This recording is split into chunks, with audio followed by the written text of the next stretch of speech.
Boxing Reports. Ronell here reporting here, and I'm back at it for the boxing fanatics. So yeah, man, I'm gonna touch on a few things here, you know, with the Lomachenko fight and a couple other things that happened last night in boxing and the night before. You know, we had Deontay Wilder, you know, enter the ring on Luis Ortiz's moment to shine, and all. You know, hey, it was all a part of a promotional thing. You know what I mean?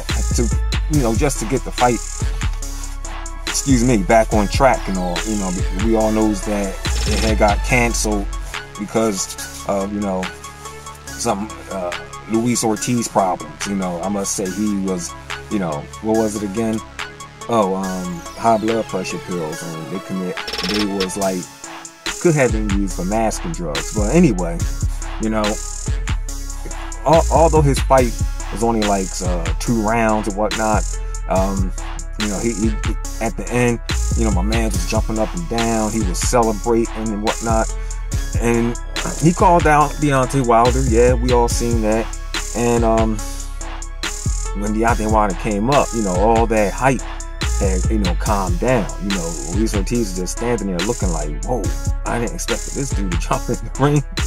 And you know, Deontay Wilder got up in there. He totally disrespected Luis Ortiz on his moment to shine. I mean, yo, he was pointing, dude. He was pointing at Luis Ortiz, pointing his finger all in Luis Ortiz's face, and Luis Ortiz was just standing there like, yes, daddy.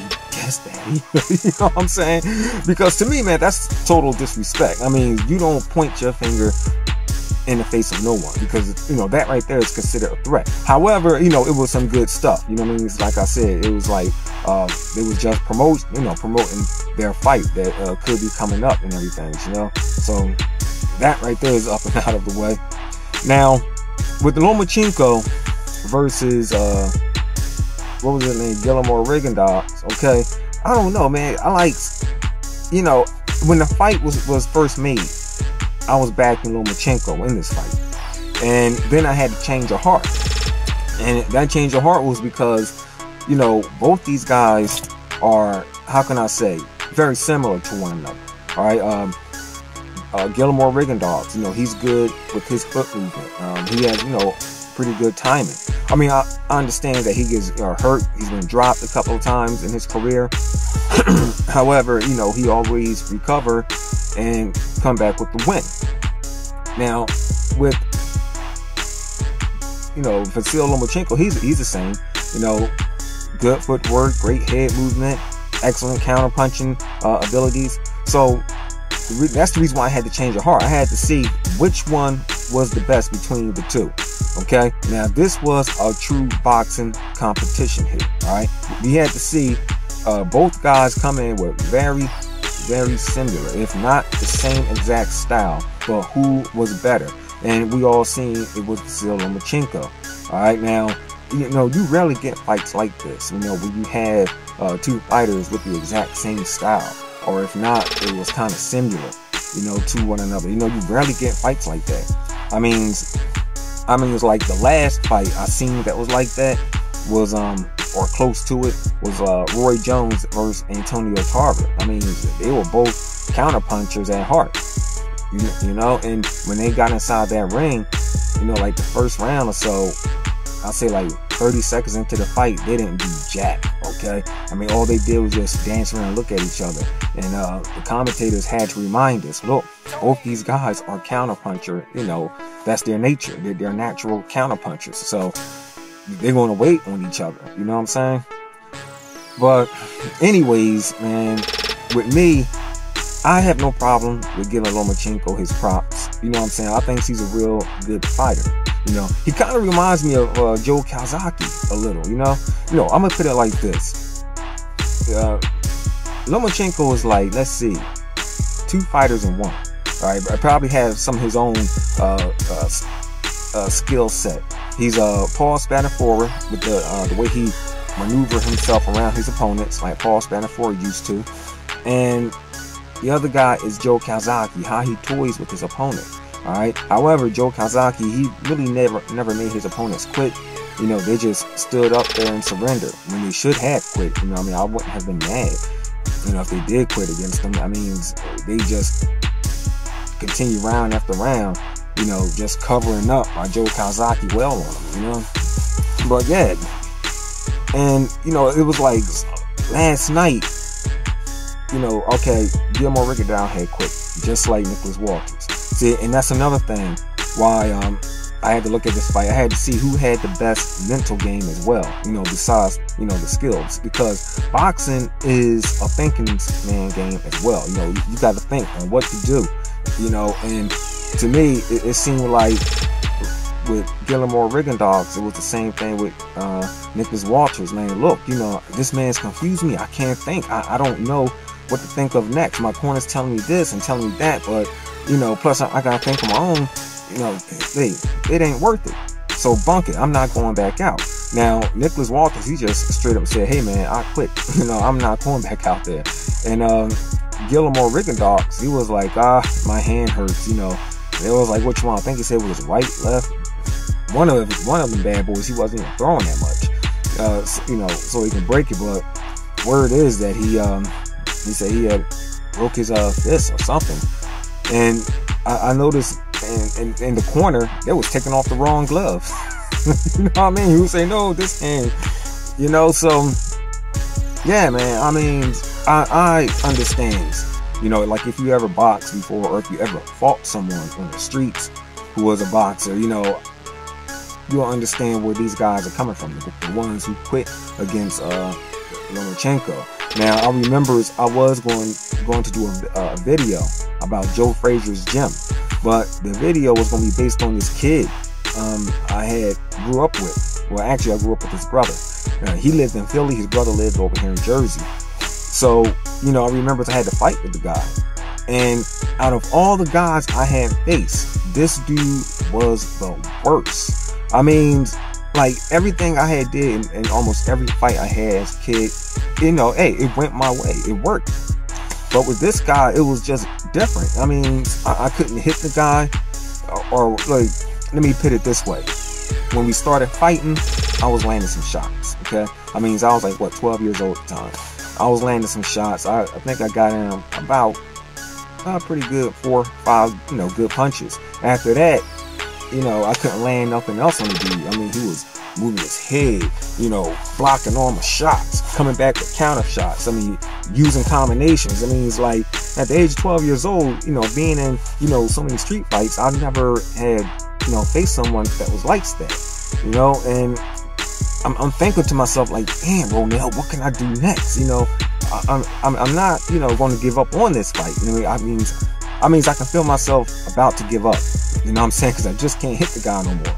And I'm thinking to myself as I'm, you know, knuckling up with this guy, you know, but I couldn't come up with nothing. Everything I tried, you know, it fell. Now, I must admit, I did start kicking, you know what I mean? Because, like, I'll try to interfere him. Like, when I'm throwing punches, I'll kick at the same time.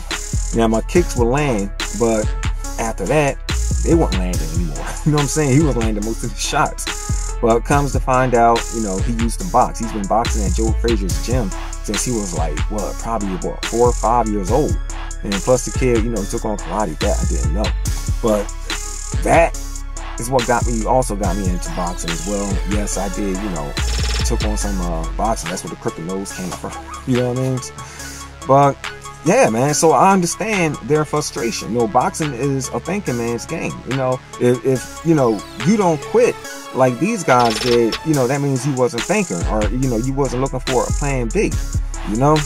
But I understand some say, well, you know, you go out there and you try, but when you go out there and you try your hardest and your best and it's not doing anything, you know, damn, you give up. And I ain't gonna, you know, I ain't gonna lie. With that kid I had faced years ago when I was like 12 years old, yeah, I did. I said, all right, man, I quit. I said, look, you won this, all right? You won.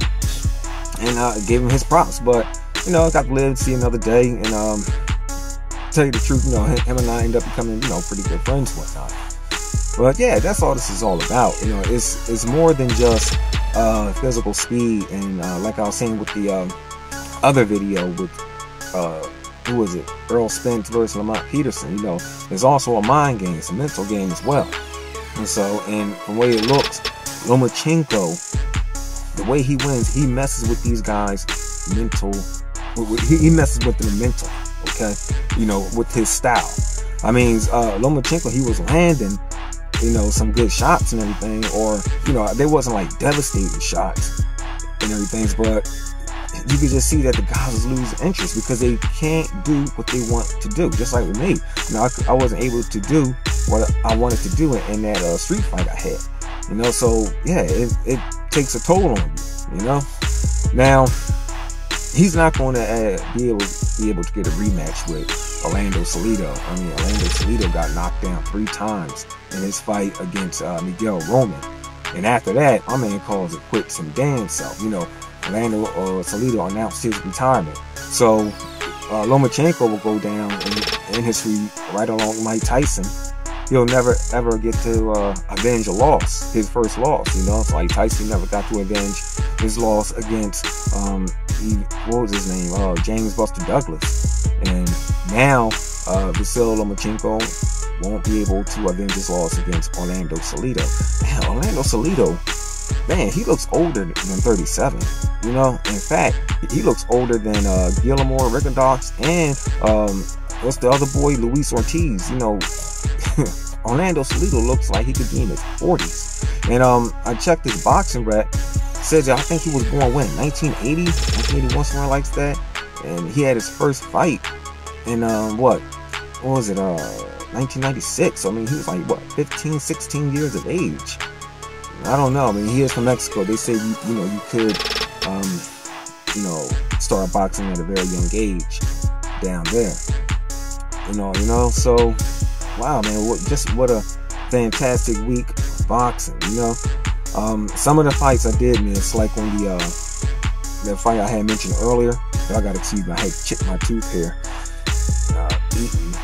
bit down on something and then chipped my tooth. I had to get that fixed. But you know, who was on there fighting? Gene Paul, forget his name. Gene Pascal, I'm sorry. Missed his fight. I mean, I was like falling asleep, waking up in and out. But by the time I woke up, Luis Ortiz was in the ring, you know. So that was a shock. And at first I thought it was like a replay, but you know, I looked on top of the screen and said live. And you know, then I seen this calling out Deontay Wilder. Deontay Wilder throwing his hands up. Deontay Wilder entering the ring, jumping all in dude's face. I mean, this is supposed to be Luis Ortiz's moment to shine. Alright? And he's all up in dude's face, just stealing his shine from him. You know, like I said before, he was, you know, pointing all in his face and everything. Like, yo, I gave you a chance, little boy. Yo, you wanna come at me? You better come at me correct. Alright?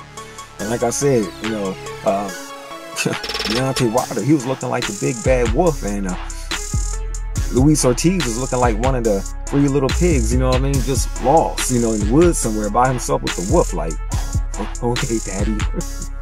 But, you know, yeah, he said his old piece and the effort, this and that. I mean, the girl who was, or the young lady that was, how can I say, doing an interview, man, she was getting scared. And in fact, she was scared. She was about to get the heck up out of there. She was like, okay, looks like you guys are ready to fight. I'll come back when you guys are done. And you could tell that the promoter, you know, because they wear microphones in their ears, all these commentators and interviewers, you could tell they told her to stay right there where you're at. Don't go nowhere. I mean, in her mind, she thought that Deontay Wilder wild swinging hooks was going to catch her. So, you know what I mean? But it was all good. And like I said, 2018, you know, it's a pretty good year, man. You know, 2017 has been a pretty good year. No, we ain't get all the fights we want, but we got most of them.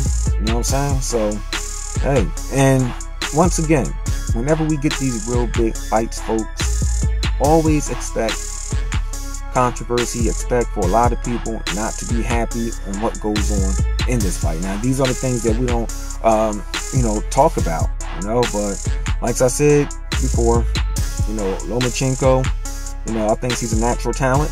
You know, he's a pretty good boxer. I understand that some people have a problem with him being rated #1. Okay, as number one pound for pound. But I don't. Hey, if you're going to give it to him and give it to Terrence Bud Crawford and make Terrence Bud Crawford number 2, that's cool with me, because all that's going to do is going to make boxing more interesting. Definitely on Terrence Bud Crawford part, because if you really do care about that number 1 spot, most likely he's going to go take on a pretty dangerous fight. Earl Spence maybe, or who knows, a guy who beat Manny Pacquiao, Jeff Horn, who knows? Okay, so the main thing is that if he's interested like that, he'll do anything to try to claim that spot again. But if they gave it to Lomachenko, congratulations. Hey, I mean, like I said, the guy, he messes with people mentally. You know what I'm saying? No one can figure him out. By the way, damn, who was it? Oh man, this dude here just lost, man. Tevin Farmer. Yeah, man, against some dude named Ogawana or something like that. Aniche Agwana. Now HBO, like I said, I don't really go by their cards all the time. You know what I mean? They had a blowout for Tevin Farmer. To me, the fight was just a bit more closer than what I forget the guy's name. Harold Letterman had it. Okay, I mean, he had almost every round for Tevin Farmer and whatnot, but it was a pretty good fight. And it was sometimes that Tevin Farmer was like moving the wrong way, because Keniche Agwanda, if I'm saying his name right, he was a southpaw, right? And let me see, I think he's supposed to move to your right if you're the opponent, but he was just moving the wrong way, all right, against the southpaw, all right. And I guess that's what the judges were looking at. But then again, the fight could have went either way in my book. But Andre Ward, Max Kellerman, they said it was a robbery. I could agree, kind of, maybe. I don't know. I'm undecided. I have to see the fight again. I've seen it again this morning. All right. Last night I had just went from the Rigondeaux fight. I was like in between, so I really didn't get to see the whole entire match with Tevin Farmer. But I did get to see it today and everything. But I don't know. It just looked like a close fight. Maybe it could have went either way. Maybe it could have went to Tevin Farmer. Who knows? So that's my takes on this CMD Boxing Report. Going ahead reporting here, and catch you guys on the next one.